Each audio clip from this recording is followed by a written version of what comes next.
మన DNA TV, మన రాష్ట్రం, మన ఛానల్. 5,000 అది. ఇంకా అది కాకుండా స్వచ్ఛ భారత్ కింద వచ్చిన వేరియస్ స్కీమ్స్, STPs కానీ, సాలిడ్ వేస్ట్ మేనేజ్మెంట్ ప్రాజెక్ట్స్, ఇంకా అన్ని కలిపి ఒక 2,000 కోట్ల వరకు ఉంటుంది. అంటే ఇంచుమించి 20,000 కోట్ల కంటే పైన. రాష్ట్ర చరిత్రలో ఎప్పుడు కూడా ఒక్క డిపార్ట్మెంట్లో 20,000 కోట్లు ఇన్ఫ్రాస్ట్రక్చర్ వర్క్ జరిగేది లేదు. నేను ఎందుకు ఈ పాయింట్ హైలైట్ చేస్తున్నామంటే, మున్సిపాలిటీలు అప్పు తీసుకున్నాము, అప్పులు పాలైపోతాయనే ప్రచారం మీరు మొత్తం అర్థం చేసుకోండి. రాష్ట్ర ప్రభుత్వం, రాష్ట్ర కేంద్ర ప్రభుత్వాలు కలిపి ఇప్పటికే 20,000 కోట్లు ఇన్ఫ్రాస్ట్రక్చర్ ప్రాజెక్ట్స్ గ్రౌండింగ్ని చేస్తూ దీనితో సరిపోదు. ఇంకా సాచురేషన్ కాన్సెప్ట్లో మనం ప్రతి ఒక్క ఇంటికి ట్యాప్ కనెక్షన్ ఇవ్వాలి, ప్రతి ఒక్క ఇంటి నుంచి మనకు సివరేజ్ సిస్టమ్ ఉండాలి, అండర్ గ్రౌండ్ డ్రైనేజ్ సిస్టమ్ ఉండాలి, డ్రైనేజ్ ఉండాలి, స్ట్రీట్స్ బాగానే ఉండాలి, రోడ్స్ బాగానే ఉండాలి, స్ట్రీట్ లైటింగ్ బాగా ఉండాలి. ఇవన్నీ చేయాలంటే ఇంకా మనకు ఒక 40 కోట్ల వరకు, అంటే 100% 100% చేయాలంటే కావాలి. 123 మున్సిపాలిటీలు ఉన్నాయి ఈరోజు. నేను ఇంతగా చెప్పినట్టుగా 40-45% మంది జనాభా మున్సిపాలిటీ ఉంటున్నారు. చేయాలని ఉంది. దాన్ని కూడా ప్రయారిటైజ్ చేస్తూ, అంటే అన్నీ ఒకే రోజు చేయలేము, ఒకే సంవత్సరం చేయలేము, కాబట్టి దీన్ని కూడా ప్రయారిటైజ్ చేసి కనీసం ఫస్ట్ ప్రయారిటీ కింద చేయాలన్నా కూడా కనీసం 10,000-15,000 కోట్ల అవసరం అవుతుంది. ఇది ఎలా తెచ్చుకుంటాము? ఒక పైప్ లైన్ ఏంటి? కేంద్ర ప్రభుత్వం అర్బన్ ఛాలెంజ్ ఫండ్ కింద మనకు 3,600 కోట్ల వరకు గ్రాంట్ ఇస్తున్నాము. ఈ గ్రాంట్ తీసుకోవాలంటే 14,500 కోట్ల విలువ గల ప్రాజెక్టు మనం తయారు చేసి దానికి మినిమం 50%, అంటే ఒక 7-8 కోట్లు మనం బయట నుంచి లోన్ రూపంలో తీసుకుంటేనే మనకి 3,600 కోట్లు వస్తాయి. కాబట్టి this is another pipe line. అంతే తప్ప దీన్ని ఏదో వేరే రకంగా ఇది కరెక్ట్గా అర్థం చేసుకోకుండా దుష్ప్రచారాలు చేసుకుంటే నష్టం మనకి. ఇప్పుడు మనం ఆ రకంగా ఒక బ్యాంకబుల్ ప్రాజెక్టు తయారు చేసి హడ్కోనే కానీ, లేకపోతే నాఫిడ్ని కానీ, నాబార్డ్ని కానీ, పవర్ ఫైనాన్స్ కార్పొరేషన్ని కానీ, లేకపోతే మన దగ్గర ఉన్న కమర్షియల్ బ్యాంక్స్ని కానీ, వరల్డ్ బ్యాంక్ని కానీ, ADBని కానీ అప్రోచ్ అయ్యేటప్పుడు మాకు కొంత డబ్బు ఇవ్వండి సార్ అని వెళ్ళి అడిగితే ఇస్తారా వాళ్ళు? ఇవ్వరు కదా. మనం ఒక బ్యాంకబుల్ ప్రాజెక్ట్ తయారు చేసి, ఓకే నా మున్సిపాలిటీ కెపాసిటీ ఇది, నా మున్సిపాలిటీకి ఇవన్నీ అసెట్స్ ఉన్నాయి, నా మున్సిపాలిటీకి ఇవి ఆదాయ వనరులు ఉన్నాయి, వచ్చే 10 సంవత్సరాలు నా మున్సిపాలిటీకి ఇంత ఆదాయం వస్తుంది, అలాగే నాకు ఇంత అసెట్ ఉంది, ఈ అసెట్ని నేను డెవలప్ చేస్తే నాకు ఇంత ఆదాయం ఇంకా పెరుగుతుంది. కానీ అది డెవలప్ చేయాలంటే నాకు ఇప్పుడు కొంత అప్పు కావాలి. మీరు అప్పు ఇవ్వాలంటే మీకు అందరికీ తెలిసిన విషయం కదా. ఎవరి దగ్గర వెళ్ళి అప్పు అడిగినా ఫస్ట్ వాళ్ళు ఏమడుగుతారు?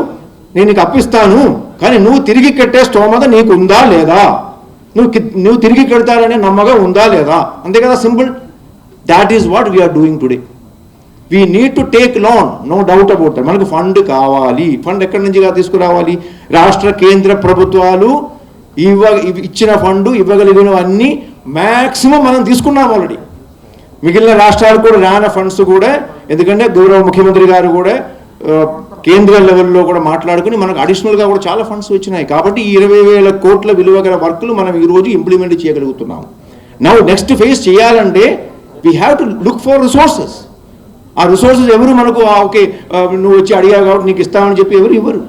That is the work we are doing. So each and every municipal commissioners ఇక్కడ ఎందుకు పిలిచామంటే, మీరందరూ మీ మున్సిపాలిటీకి సంబంధించిన ప్రాజెక్టుని తయారు చేసి, ఆ ప్రాజెక్టు పైప్ లైన్ ప్రిపేర్ చేసి, బ్యాంకబుల్ ప్రాజెక్టుగా దాన్నే గుర్తించేటట్టుగా, బ్యాంకింగ్ ఇన్స్టిట్యూషన్స్ గుర్తించేట్టుగా ప్రిపేర్ చేసి ఫైనాన్సింగ్ కోసం ముందుకు వస్తే 3,600 కోట్ల కాదు, ఇంకా ఎక్కువ మనం తెచ్చుకునే అవకాశం ఉంది. ఈరోజు ఒక చాలా పాజిటివ్ విషయం ఏంటంటే, ఈ యొక్క స్కీమ్ వస్తుందని మనం ముందే తెలుసు కాబట్టి మిగిలిన రాష్ట్రాలతో కూడా కంపేర్ చేసుకుంటే మనం చాలా ప్రిపేర్డ్గా ఉన్నాం. ఈరోజు మనం మన రాష్ట్రంలో ఉన్న 123 మున్సిపాలిటీని కూడా మనం వాళ్ళ ఒక క్రెడిట్ స్కోర్ అనేది తయారు చేయడం జరిగింది. వాళ్ళ యొక్క కెపాసిటీ ఎంత ఉందని చేసుకుంటే దీనిలో ఒక 70-75 మున్సిపాలిటీ వరకు మాత్రమే లోన్ తీసుకునే అవకాశం ఉంది. మిగిలిన 50 మున్సిపాలిటీలో ₹1 కూడా మీకు ఎవరు లోన్ ఇచ్చే కెపాసిటీ లేదు. ఎందుకంటే మీ మున్సిపాలిటీ ఆర్థిక పరిస్థితి అలా ఉంది. మీకు అందరికీ తెలుసు, మనం ఏమి ట్యాక్స్ పెంచడం లేదు, రేట్స్ పెంచడం లేదు, ఏం చేయడం లేదు కూడా. కానీ 70 మున్సిపాలిటీలో కూడా అది ఒక అంటే విశాఖపట్నం, విజయవాడ, గుంటూరు లాంటి పెద్ద పెద్ద మున్సిపాలిటీలకి ఒక 1000 కోట్లు కానీ 100 కోట్లు కానీ లోన్ తీసుకునే కెపాసిటీ ఉంది. కానీ చిన్న చిన్న మున్సిపాలిటీకి వచ్చేటప్పుడు 1 కోటి, 2 కోటి, 3 కోట్ల కెపాసిటీ ఉంది. ఈ స్టడీ మనం ఆల్రెడీ చేసాం.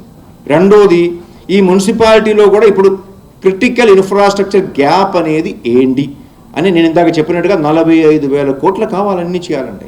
దానిలో కూడా ప్రయారిటీ 1 ఏంటి, ప్రయారిటీ 2 ఏంటి, ప్రయారిటీ 3 ఏంటి అని తయారు చేస్తూ ప్రయారిటీ 1 చేయాలంటే 15,000 కోట్ల వరకు కావాలి. ఆ ప్రాజెక్ట్ ఒక షెల్ఫ్ ఆఫ్ ప్రాజెక్ట్ తయారు చేసి అందరి కమిషనర్కి చెప్పాము, మీరు దీనికి ఇప్పుడు డిపిఆర్ తయారు చేస్తూ దానికి మీకు ఎంత లోన్ కావాలి, ఎంత లోన్ తీసుకుంటే కేంద్ర ప్రభుత్వం నుంచి మీకు గ్రాంట్ వచ్చే అవకాశం ఉంది, లేకపోతే హడ్కో నుంచి వచ్చే అవకాశం ఉంది చెప్పడం జరిగింది. సో ఆ రకంగా ఒక ప్రణాళికాబద్ధంగా ప్రాజెక్టులు తయారు చేసుకుని మనం ముందుకు వెళ్తున్నాం. సో ఆ రకంగా చేసేటప్పుడు దీన్నే ఏదో వేరే ఒక అంశంగా వక్రీకరిస్తే అది కరెక్ట్ కాదు. రెండో పాయింట్, ఈ మధ్య ఒక పీపీపీ గైడ్ లైన్స్ ఇష్యూ చేయడం జరిగింది. ఎందుకు ఇచ్చేవి పీపీపీ గైడ్ లైన్? నేను ఇందాక చెప్పినట్టుగా మనం ఎవరి దగ్గర అది వరల్డ్ బ్యాంక్ కావచ్చు, ఏడీబీ కావచ్చు, హడ్కో కావచ్చు, ఎనీ బ్యాంక్ కావచ్చు, ఫస్ట్ వెళ్ళి అడిగేటప్పుడు వాళ్ళు ఏమడుగుతారు, మీకు ఇస్తాము కానీ ఇది 10 సంవత్సరాలు 15 సంవత్సరాలు లాంగ్ టర్మ్ లోన్స్. ఇది మీకు ఈరోజు మీరు లోన్ తీసుకుంటారు, మీరు తిరిగి కట్టేది ఇప్పుడు 10 సంవత్సరాల్లో. కానీ 10 సంవత్సరాల్లో వచ్చే రిస్కులు ఏమేమి ఉన్నాయి? ప్రభుత్వాలు మారచ్చు, లేకపోతే మున్సిపాలిటీలో భరణం చేంజ్ అవ్వచ్చు, మున్సిపల్ కమిషనర్లు మారిపోతాయి. సో ఇవన్నీ రిస్క్ కదా మీకు మీ లోన్ ఇచ్చే వాళ్ళకి. సో వాళ్ళు మీ మీద నమ్మకం కలగాలంటే ఏం కావాలి? వాళ్ళకి కొన్ని గ్యారంటీస్ ఇవ్వాలి. దానికి ఏం కావాలి? ఒక స్పష్టమైన పాలసీ కావాలి. ఎలా మీకు పెడుతున్నాము అంటే నాకు ఇంత అప్పు నేను ఇచ్చేము కాబట్టి దానికి మీకు నేను కొన్ని గ్యారంటీలు ఇస్తున్నాను. ఆ గ్యారంటీలు లేకుండా ఎవరికి లోన్ ఇవ్వరు. మనకు తెలిసిన విషయమే. నేనేం గ్యారంటీ ఇవ్వను, నేను లోన్ ఇచ్చేయండి అంటే ఎవరైనా ఇస్తారా? లేదు. నేను మీకు గ్యారంటీ ఇస్తాము, నమ్మకం కల్పిస్తాము. ఆ నమ్మకం కల్పించడానికి ఈ పాలసీ రిఫార్మ్స్ తీసుకోవచ్చు. అంతే తప్ప దీని ద్వారా ఏదో మున్సిపల్ సర్వీస్ ఎవరికి ఇస్తామని కాదు. మున్సిపాలిటీలో ప్రజలకి మంచి సేవలు అందించుకోవడానికి కావాల్సిన అన్ని మార్గాలు మనం వెతుకుతున్నాం. సో ఆ దాన్ని మీరు అందరూ అర్థం చేసుకోండి. So my request to all the municipal commissioners here is that ఈ 2-day వర్క్షాప్ అనేది మీ ఫోకస్ అనేది చాలా స్పష్టంగా ఉండాలి. అంటే ఈ వర్క్షాప్ కేవలం ఇక్కడ వచ్చి కూర్చుని పైన మాట్లాడిన వాళ్ళు చెప్పినది నోట్ రాసుకుని వెళ్ళిపోవడం కాదు. మీరు రేపు సాయంత్రం వెళ్ళిపోయే ముందు మీ మున్సిపాలిటీకి సంబంధించిన బ్యాంకబుల్ ప్రాజెక్ట్స్ ప్రతి ఒక్క మున్సిపాలిటీ కూడా కనీసం 1-2 బ్యాంకబుల్ ప్రాజెక్ట్స్ తయారు చేసి ఇక్కడ నుంచి వెళ్ళాలి. That is the capacity building year. అందుకే మీకు మెండర్స్ని కూడా చేస్తున్నాము. సో ఇవి ప్రిపేర్ చేసి మనం ముందుకు వెళ్ళాల్సిన అవసరం ఉంది. అంటే దీనిలో అంటే చాలా అంశాలు మన పీపీపీకి వెళ్ళినప్పుడు ట్రాన్స్పరెంట్ ప్రొక్యూర్మెంట్ ఉండాలి, స్టాండర్డ్ రిస్క్ అనాలిసిస్ చేయాల్సిన అవసరం, ఇవన్నీ మనం స్టేట్ లెవెల్లో ఈరోజు ఏపీ యూఎఫ్ఐడిసి ద్వారా ఒక పిఎంయూ ద్వారా ఇవన్నీ అన్ని మున్సిపాలిటీస్ కోసం చేస్తున్నాము.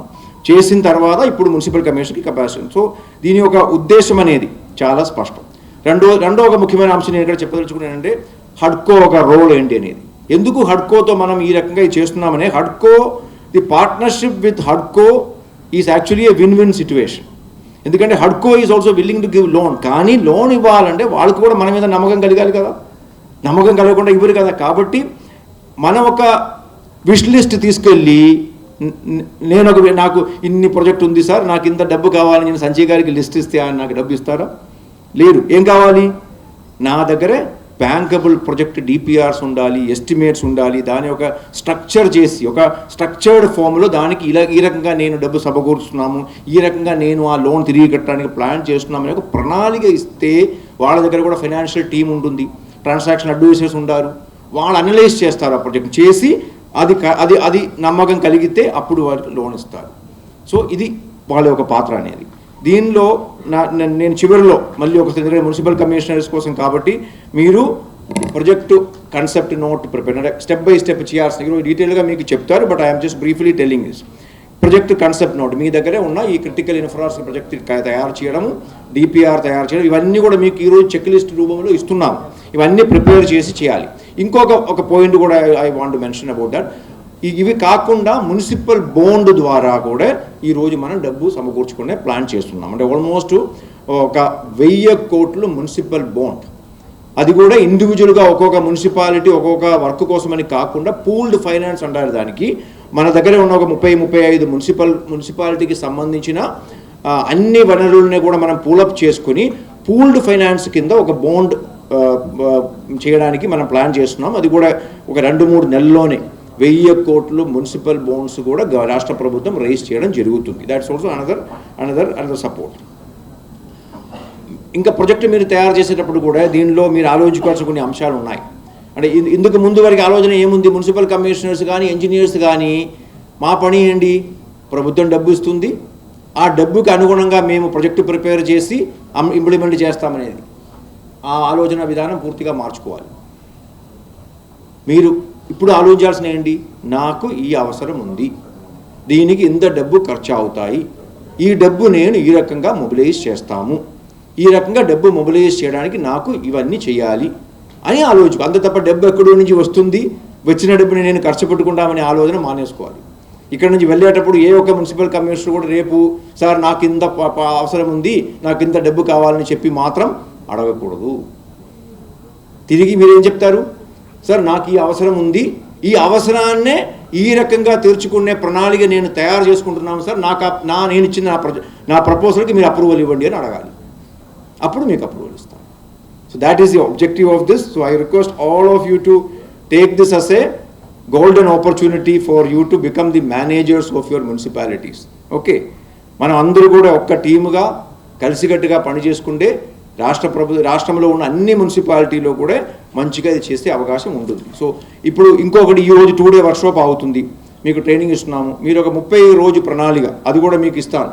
నెక్స్ట్ 30 daysలో మీరు ఒక్కొక్క రోజు చేయాల్సిన పని ఏంటనేది 30 day యాక్షన్ ప్లాన్ కూడా మీకు ఇవ్వడం జరుగుతుంది. At the end of 30 days all of you will have clear list of projects with you, with full clarity, with all the approvals. తో మీ దగ్గర ఈ డీటెయిల్డ్ ప్రాజెక్ట్స్ ఉంటుంది. సో ఇది చేయాల్సిన అవసరం ఉంటుంది. So this is the purpose of this training programme. So I request each one of you to have one word in your mind, from project ideas to project finance, from municipal works to urban transformation, and from city needs to bankable projects. This is the motto. With this motto, each one of you should work to make the state first in the country in the urban transformation. So I once again take this opportunity to thank the Honorable Minister, Chairman HUDCO, and all of you who are attending this conference here. I thank each one of you and wish all the best for this conference. Thank you very much, sir. Principal Secretary గారు, municipal administration మరియు urban development Shri S Suresh Kumar IAS గారికి మరొకసారి మీ అందరి కరతాళ ధ్వనులతో వారికి ప్రత్యేకమైనటువంటి ధన్యవాదాలు తెలియజేస్తున్నాం. తదుపరి housing and urban development corporation limited గౌరవ చైర్మన్ మరియు మేనేజింగ్ డైరెక్టర్ గా చక్కటి సేవలు అందిస్తూ ఉన్నారు శ్రీ సంజయ్ గారు. మౌలిక సదుపాయాల రంగంలో 3 దశాబ్దాలకు పైగా విశేషమైనటువంటి అనుభవం కలిగినటువంటి ప్రతిభావంతమైనటువంటి నాయకత్వం, విద్యుత్ ఉత్పత్తి, పంపిణీ, మౌలిక సదుపాయాల అభివృద్ధి మరియు ఆర్థిక నిర్వహణ రంగంలో ఆయన చేస్తున్నటువంటి సేవలు అభినందదాయకం. ఆర్ఈసీ లిమిటెడ్లో దీర్ఘకాలంలో మరి కీలక బాధ్యతలు నిర్వహించి సంస్థ అభివృద్ధికి ముఖ్యమైనటువంటి పాత్రను పోషించారు. ప్రస్తుతం హడ్కో ద్వారా దేశంలోని సుస్థిర పట్టణాభివృద్ధి, మౌలిక సదుపాయాల విస్తరణకు అనేకమైనటువంటి కీలక మార్గదర్శకత్వం వహిస్తున్నటువంటి సంజయ్ గారిని ఈ రోజు కార్యక్రమాన్ని ఉద్దేశించి మాట్లాడవలసిందిగా కోరుతూ సాదరంగా ఆహ్వానాన్ని తెలియజేస్తున్నాం. Heartiest welcome sir.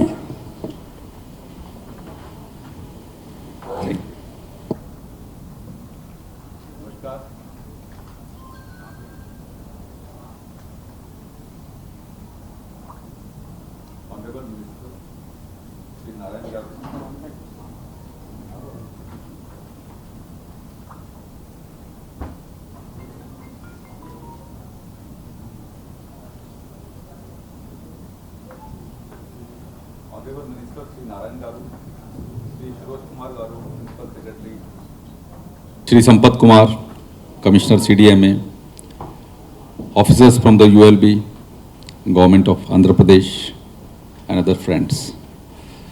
It gives me immense pleasure to be here, and since this is the first regional workshop that we are overtaking, and I would like to thank the UD department for taking the step of UCF forward. In fact, the state of AP is much progressed before the launch of the UCF guidelines. The state is such that the awareness level is very high. The projects were already there, and there was a awareness that the UCF fund is coming, and I am sure that the state of Andhra Pradesh, under the leadership of Minister Sir and the committed Honorable Chief Minister Sir, the state will take the benefit of this Urban Challenge Fund. But I can tell you, my friend, that has already been elaborated by Mr. Suresh Kumar, that this fund is a Urban Challenge Fund. So there is a challenge in between urban and the fund.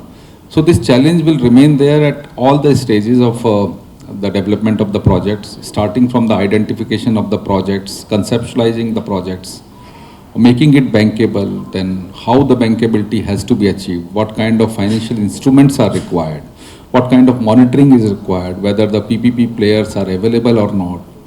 And all these challenges that urban managers has to dealt with at every stage, at every point. So with this concept, HUDCO has came out, and it is beyond the lending, that because lending we are doing anyway across the country. So this is a step that HUDCO has taken, which is beyond the lending, and we are working as a developmental partner with the states. And I am sure that this step will go a long way in creation of the urban infrastructure. And as we all know that how our country is being urbanized, and the pace of the urbanization is very high. If I see the state of AP, there are a lot of strengths which can be harnessed, and the bankable projects can be created, starting from the longest coastline of more than 1,000 kilometers, the agriculture goods, the food grains, the farming projects, the fisheries, the maritime. So lot of leverage is there from the resource sides that the urban local bodies can create. And finally, the committed leadership of the Honorable Chief Minister is coming with a lot of good things, starting from the artificial intelligence, the quantum valley, the defense, the aerospace. So if ULBs are prepared to take the project in such areas, because lot of skilled labor will come, lot of skilled manpower will come, lot of urbanization will come, the monetization of land will happen. So all these things are the good opportunity for the ULBs to integrate their resources, to leverage their resources, to identify their key economic driver, and around the key economic driver, if they can start making their projects. And the UCF is coming with a 25% grant from the central government, and the state is also prepared to contribute their own share. And for a lot of projects we can identify the PPP players, because we all know that if the private sector player will come as a stakeholder, the stakeholding, then the sustainable operation and maintenance of that kind of projects will come, and these projects will further amplify, will further multiply the impact on the economy. And state of Andhra Pradesh is the fastest growing, and they are growing larger than the national average, and the way Amravati is coming up. So there is lot of leverage that they can come with the area-based plan, city-based plan, or the economic-based plan, integrating few districts around the Amravati. So all these things Minister Sir has already known, and he is a 24/7 person whenever we discuss anything, and his focus is very clear that how to create a very sustainable, bankable and viable atmosphere in the state of AP. And the way he understands the commercialities, the regulations, the progress, the development, the monitoring, and I'm sure that we all will take this opportunity to take the state forward. Thank you so much.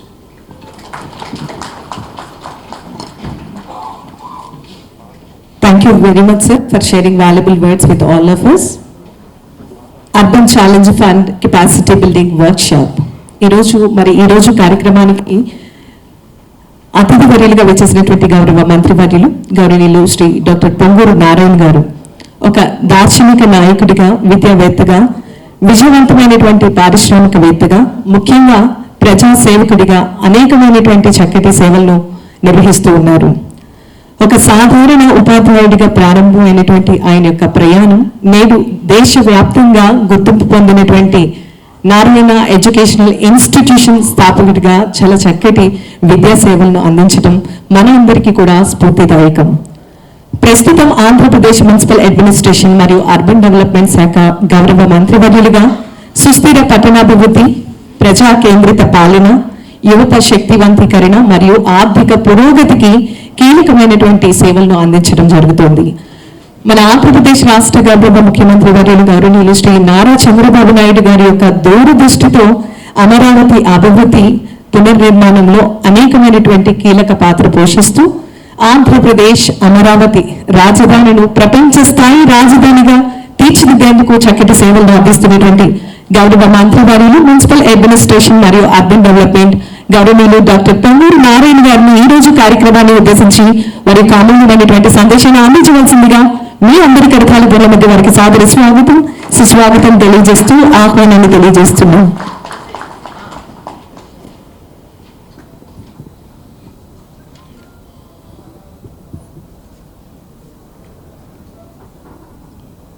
Respected HUDCO Chairman Sri Sanjay Kulsesti and Principal Secretary Suresh Kumar Garu, CDMA Sri Sampath Kumar Garu, మరియు ఇక్కడికి వచ్చిన municipal కమిషనర్స్కి మరియు ఇంజనీర్లకి and media పర్సన్స్కి నమస్కారాలు. ఈరోజు హడ్కో urban investment and window అనే ఒక programme India మొత్తం తీసుకొచ్చారు. అర్బన్ ఇన్వెస్ట్మెంట్ విండో ఈ ప్రోగ్రామ్ యాక్చువల్గా ద్వారా వారి యొక్క మెయిన్ ఆబ్జెక్టివ్ ఏంటంటే అర్బన్ ఏరియాలో ఇన్ఫ్రాస్ట్రక్చర్ డెవలప్మెంట్ చేయడానికి సపోర్ట్ చేయటం. అంటే ఏ విధంగా చేస్తే అర్బన్ ఇన్ఫ్రాస్ట్రక్చర్ పెరుగుతున్న దానికి ఒక గైడ్ లైన్స్ ఇవ్వటం. దానికి యాక్చువల్గా దేశం మొత్తం అన్ని రాష్ట్రాల్లో వాళ్ళు చేస్తున్నారు. ఆ నేపథ్యంలో ఈరోజు యాక్చువల్గా మన యొక్క ఆంధ్రప్రదేశ్లో ఈ కార్యక్రమాన్ని ఈ 2 రోజులు ఇవాళ రేపు వర్క్షాప్ చేయడానికి యాక్చువల్గా వాళ్ళు ముందుకు వచ్చినందుకు ప్రత్యేకంగా ఫస్ట్ వాళ్ళని అభినందిస్తున్నాను. Thank you very much sir for doing this workshop. మీకు అందరికీ తెలిసిందే, మనకి ఈరోజు రాష్ట్రంలో 123 మున్సిపాలిటీస్ ఉన్నాయి. అయితే మున్సిపాలిటీస్ యొక్క ఆదాయం అంతంత మాత్రం, మనకు వస్తున్న ఆదాయం అంతంత మాత్రం. బట్ చేయాల్సిన ఫెసిలిటీస్ చాలా ఉన్నాయి. గ్యాప్ తీసుకుంటే చాలా గ్యాప్ ఉంది. జనరల్గా ఎన్ని మున్సిపాలిటీలో పంచాయతీలను ఎక్కడైనా ప్రజలు కోరుకునేది ఏంటంటే దే వాంట్ ఫస్ట్ వాటర్, స్వచ్ఛమైన water, drinking water. That is the first. ఎందుకంటే హెల్త్ బాగుండాలంటే స్వచ్ఛమైన వాటర్ ఉండాలి. అదైన తర్వాత వాళ్ళు కోరుకునేది సాలిడ్ వేస్ట్ని డిస్పోజ్ చేయటం. ఎవ్రీడే వచ్చే హౌసెస్లో కావచ్చు, కమర్షియల్ కాంప్లెక్స్ కావచ్చు, హోటల్స్ కావచ్చు, స్కూల్స్ కావచ్చు, హాస్పిటల్స్ కావచ్చు, వచ్చే సాలిడ్ వేస్ట్ని ఏ రోజుకి ఆ రోజు డిస్పోజ్ చేయాలి. అది డిస్పోజ్ చేయకపోయినా అనేకమైన రోగాలు వస్తాయి. నెక్స్ట్ వాళ్ళు కోరుకునేది యూజ్డ్ వాటర్, అంటే బాత్రూమ్ నుంచి, కిచెన్ నుంచి, టాయిలెట్స్ నుంచి వచ్చే వాటర్ని ఎవ్రీడే డిస్పోజ్ చేయాలని కోరుకుంటారు. నెక్స్ట్ అదైన తర్వాత రైనీ సీజన్లో వచ్చే వాటరు ఎక్కడా స్ట్రక్ కాకుండా, రోడ్లు బ్లాక్ కాకుండా ఉంటానికి కోరుకుంటారు. నెక్స్ట్ చక్కటి రోడ్లు, నెక్స్ట్ లైట్స్. జనరల్గా ఎనీ సిటిజన్ కోరుకునేది అది. అదైన తర్వాత నెక్స్ట్ వాళ్ళకు కావాల్సిన కమ్యూనిటీ హాల్స్ కావచ్చు, స్కూల్స్ కావచ్చు, హాస్పిటల్స్ కావచ్చు, పార్క్స్ కావచ్చు, ఇంకా డిఫరెంట్ కోరుకుంటారు. అయితే మన మున్సిపాలిటీలో ఫస్ట్ బేసిక్ ఇన్ఫ్రాస్ట్రక్చర్ అయినటువంటి drinking water and used water బయటికి పంపించడం, రెయినీ వాటర్ని ప్రాపర్గా బయటికి పంపించడం, నెక్స్ట్ రోడ్స్, లైట్స్, ఇవి బేసిక్. నేను ఎప్పుడూ యాక్చువల్గా మన కమిషనర్కి, సెక్రటరీకి ఒకటే చెప్తాను, ఈ టర్మ్లో ఫస్ట్ ప్రయారిటీ 5కి ఇస్తాం. Drinking water, quality of drinking water and solid waste బయటకు పంపించడం, ఏది యూజ్డ్ వాటర్ దాన్ని బయటకు ప్రాపర్గా ట్రీట్ చేసి పంపించడం, ట్రీటెడ్ పంపించడం. Next roads, lights. దీని దృష్టిలోనే యాక్చువల్గా ఈరోజు మన రాష్ట్రంలో తీసుకుంటే as and today water supply తీసుకుంటే 2345 2385 MLD అట్ ప్రజెంట్ మనం ఇస్తున్న water, treated water. Still there is a gap of 1327 MLD. But దాన్ని చేయటానికి వీ నీడ్ 17,395 crores. ఈరోజు రాష్ట్రంలో ప్రతి హౌస్కి ట్యాప్ కనెక్షన్ ఇవ్వాలంటే we need 17,394 crores. That is estimation. దాంట్లో ఈరోజు already we started projects for 12,395 crores. అది అమృత 2.0 కావచ్చు, అమృత 1.0 కావచ్చు, UIDF కావచ్చు, ఏషియన్ ఇన్ఫ్రాస్ట్రక్చర్ ఇన్వెస్ట్మెంట్ బ్యాంక్ కావచ్చు. వీటన్నిటి ద్వారా as and today 12,395 crore work grounded. Still there is a gap of another 5,000. Still there is a gap of another 5,000 we need for to give 100% connections. Next, UGD as on today 3,220 kilometers network is there. UGD. Still we need 24,440 kilometers. 24,440. For that we need 24,000 crores. UGD almost for every 1 kilometer we need 1 crore. ఈ స్టేజ్లో దాన్ని యాక్చువల్గా మనం చేసే స్టేజ్లో ఫైనాన్షియల్గా తీసుకుంటే ఈ స్టేజ్లో కొంత చేయగలం, కొన్ని ఏరియాలు యాక్చువల్గా యూజీడీ చేస్తున్నాం. ఈ 24,000 మనం ఖర్చు పెట్టాలంటే అట్ ప్రజెంట్ ఫైనాన్స్ లేదు. బట్ దాంట్లో అట్లీస్ట్ ఒక 3,000 crores-తో కొంత పార్ట్ కొన్ని ఏరియాలు విజయవాడ, విశాఖపట్నం, గుంటూరు, నెల్లూరు ఇట్లా కొన్ని కార్పొరేషన్లో కొంత చేయాలనేది అవర్ టార్గెట్. నెక్స్ట్ రెయినీ సీజన్లో రెయినీ వాటర్ అంటే జనరల్గా ఏంటంటే మన దగ్గర రెయినీ సీజన్లో పోయే వాటర్ యాక్చువల్గా యూజ్డ్ వాటర్ని పంపించేది ఒకే దాంట్లో చేస్తున్నాం, బికాజ్ యూజ్డ్ లేదు కాబట్టి. యూజ్డ్ ఉంటే యూజ్డ్ వాటర్ యూజ్డ్ కింద పోయేది.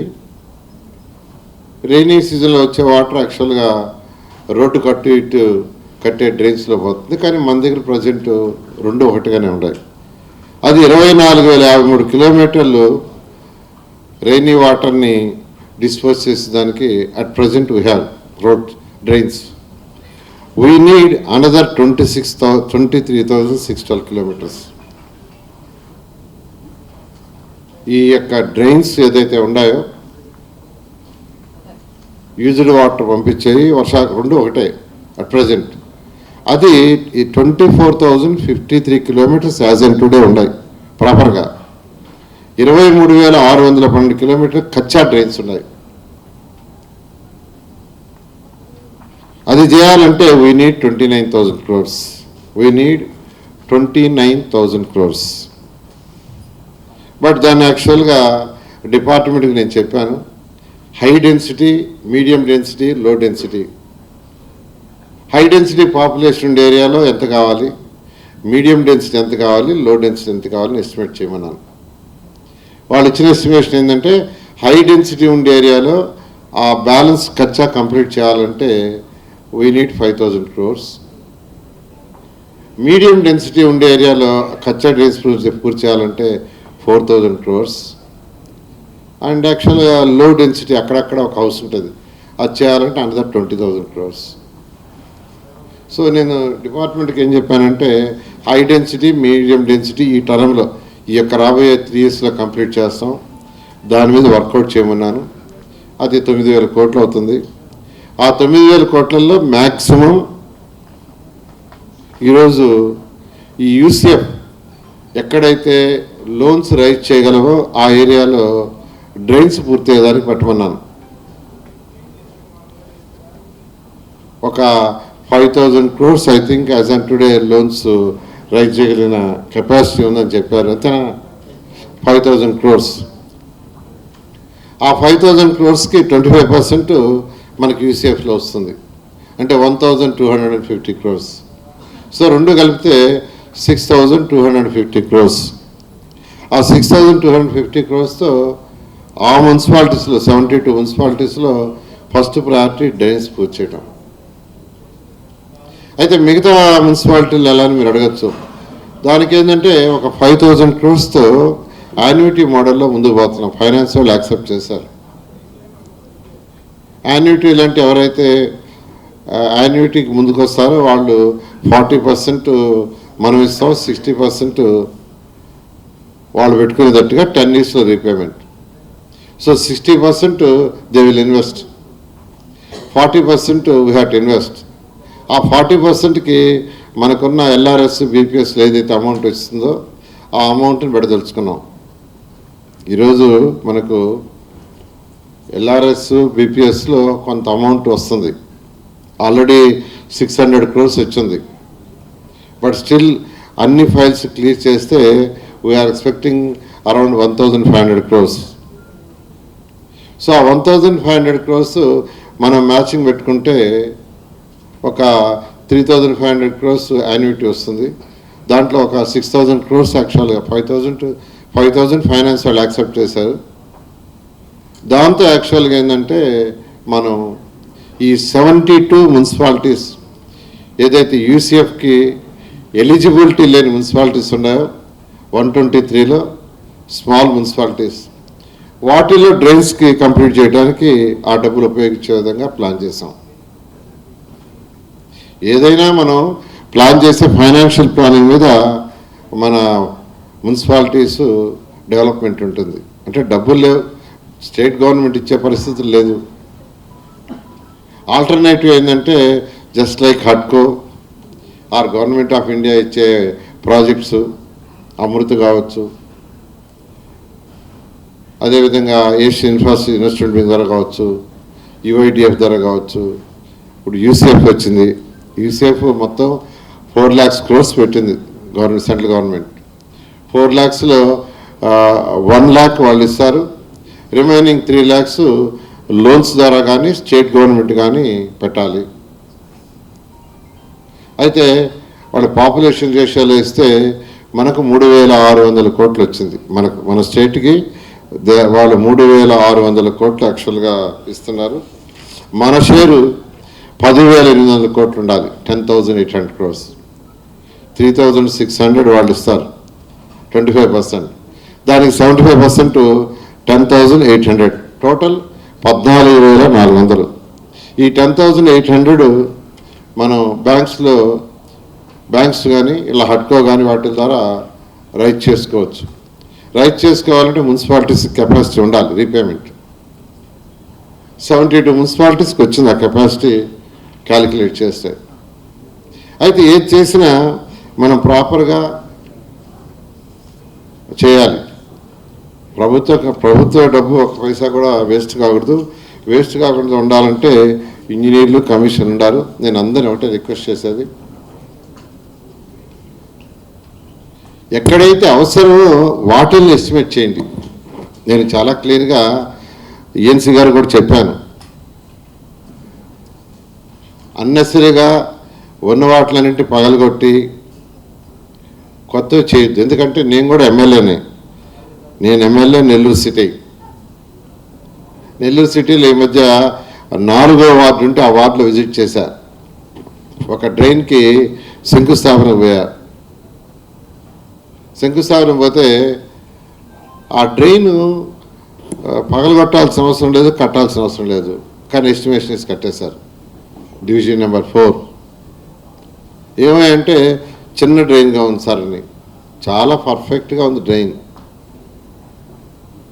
కచ్చా డ్రైన్స్ ఉన్నాయి, ఫస్ట్ కచ్చా డ్రైన్స్ చేసుకుని తర్వాత అటువంటి డ్రైన్స్కి రావాలా.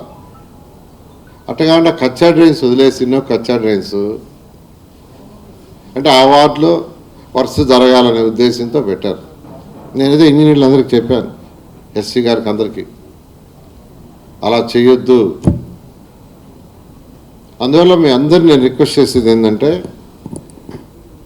నాయకులు అది పెట్టేయండి, ఇది పెట్టేయండి, పెట్టేయమంటారు. అది సహజం. అలా కాకుండా నిజంగా ఎక్కడైతే కచ్చా డ్రైన్స్ ఉన్నాయో యూ ఐడెంటిఫై దోస్ డ్రైన్స్, వాటిని మాత్రమే పెట్టండి. ఎన్సీ గారు కూడా మనం చెప్పారు, మీరు 29,000 కోట్ల ఎస్టిమేషన్ వేశారు, ఓకే. వాటిలో ఏది అవసరం ఏది అవసరం లేదో మీరు మరొకసారి అందరి దగ్గర చెక్ చేయించి అవసరమైన పెట్టించమని చెప్పాను. అందువల్ల మరొకసారి మీ అందరినీ రిక్వెస్ట్ చేస్తున్నాను. ఈరోజు వర్క్షాప్లో యాక్చువల్గా ఈ ఫైనాన్షియల్ ప్లానింగ్ వాటన్నిటి మీద వాళ్ళు డిస్కస్ చేస్తారు. దాంతో మీరు చూసుకోవాల్సింది మరొకసారి అటు కమిషనర్స్, ఇంజనీర్స్ ఏదైతే నీడో ఏదైతే అవసరమో దానికే ఉపయోగించే విధంగా చేయండి. నేను అది కూడా మన ఈఎన్సీకి, కమిషనర్కి, సెక్రటరీ చెప్పా, ఎక్కడైతే ఆల్రెడీ డెన్సిటీ ఆఫ్ పాపులేషన్ పక్కన డ్రైన్స్, కచ్చా డ్రైన్స్ చేస్తాం. అటుకాండి ఊరు బయట ఎక్కడో ఉంది, అక్కడ ఇళ్ళు లేవు, అవి థర్డ్ ఫేజ్లో పెట్టుకుంటాం. ఈ విషయంలో మీరు ఆల్ కమిషనర్స్ పర్టికులర్, ఎందుకంటే నాయకులు ఏం చేస్తారంటే ఆ ఊరు బయట ఉండే కట్టమంటారు. ఆ 6 అడుగులు, 8 అడుగులు, 10 అడుగులు డ్రైన్స్ ఏదో ఉన్నాయి.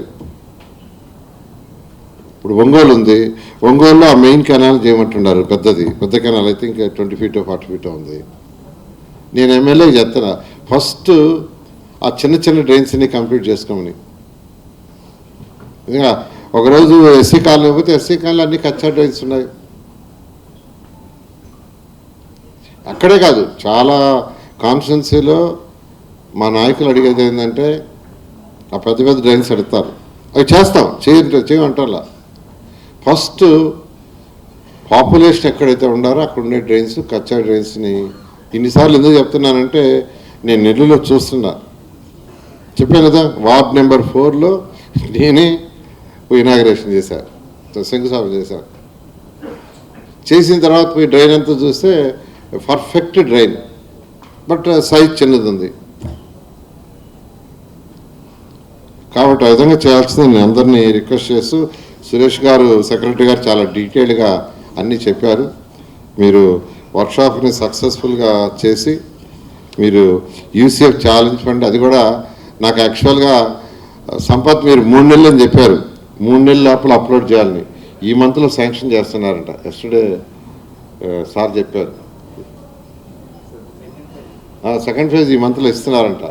మీరు ఈ మంత్లో మొత్తం 3,600కి తీసుకురావాలా, వాళ్ళ షేర్ 3,600.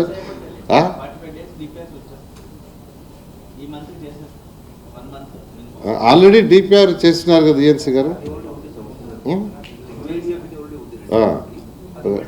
అవే ఈ మంత్లో మీరు శాంక్షన్ చేయించాలా. ఓకే. సో ఎందుకంటే మనకు మీరు మున్సిపాలిటీస్లో మీకు మిగిలిన డబ్బులతో ఇవన్నీ చేయలేరు.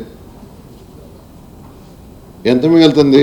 కొన్ని మున్సిపాలిటీస్లో 5% మిగులుతుంది. అది రన్నింగ్ ఎక్స్పెండిచర్ పోగా క్యాపిటల్ ఎక్స్పెండిచర్కి 5% ఉంటుంది, కొన్నిట్లో 3%, కొన్నిట్లో ఏం చెప్పాలంటే నగర పంచాయతీలు అయితే -10%, -20%, -25% కూడా ఉంటుంది నగర పంచాయతీల కొన్నిట్లో.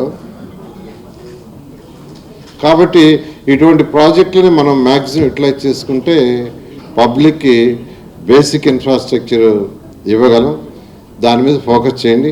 తర్వాత కమిషనర్స్ అందరూ వచ్చారు కాబట్టి రెయినీ సీజన్ ఎంటర్ అయిపోయింది కాబట్టి సిల్ట్ మీద ఫోకస్ చేయండి. సిల్ట్ మీద మీరు అందరూ ఫోకస్ చేయాల్సిందిగా మరొకసారి రిక్వెస్ట్ చేస్తూ, ఈరోజు ఎంత మంచి ప్రోగ్రాం ఏర్పాటు చేసిన హట్కో సిఎండి గారికి, వాళ్ళ స్టాఫ్కి, మరియు ఈ మున్సిపల్ అధికారులందరినీ కూడా నేను ప్రత్యేకంగా అభినందిస్తూ ఈ యొక్క కార్యక్రమాన్ని ఈ 2 రోజులు బాగా సక్రమంగా చేయాలని మరొకసారి కోరుకుంటూ సెలవు తీసుకున్నాను. Thank you. ధన్యవాదాలు సార్. గౌరవ మంత్రివర్యులు గౌరవనీయులు డాక్టర్ పొంగూరు నారాయణ గారికి ఈ సందర్భంగా మరొకసారి మీ అందరి కడపల మధ్య వారికి ప్రత్యేకమైనటువంటి ధన్యవాదాలు తెలియజేస్తూ, మరి వారి చేతుల మీదుగా సంజయ్ గారిని సత్కరించవలసిందిగా కోరుతున్నాం. మీ రిక్వెస్ట్ సంజయ్ గారు, కైండ్లీ యాక్సెప్ట్ ఫెలిసిటేషన్. గౌరవ మంత్రివర్యులు వారి చేతుల మీదుగా షాల్తో సత్కరించవలసిందిగా కోరుతున్నాము. అదేవిధంగా గౌరవ ప్రిన్సిపల్ సెక్రటరీ గారు లార్డ్ బుద్ధాన్ని బహుకరిస్తారు. అదేవిధంగా సంపత్ గారు ప్లాంట్తో వారికి సత్కరించడం జరుగుతుంది. సంజయ్ గారు is a leader of excellence in infrastructure and finance with decades of impactful service across India's power, urban development and financial sectors. A visionary architect of the sustainable growth, shaping the journey towards Vikasit Bharat 2047 through innovation, inclusion and transformative leadership. He is a beacon of excellence and master of vision and the leader of national progress. Thank you very much, Sanjay Garu, for your presence. Once again, give him a big round of applause, dear ladies and gentlemen. Thank you very much, sir.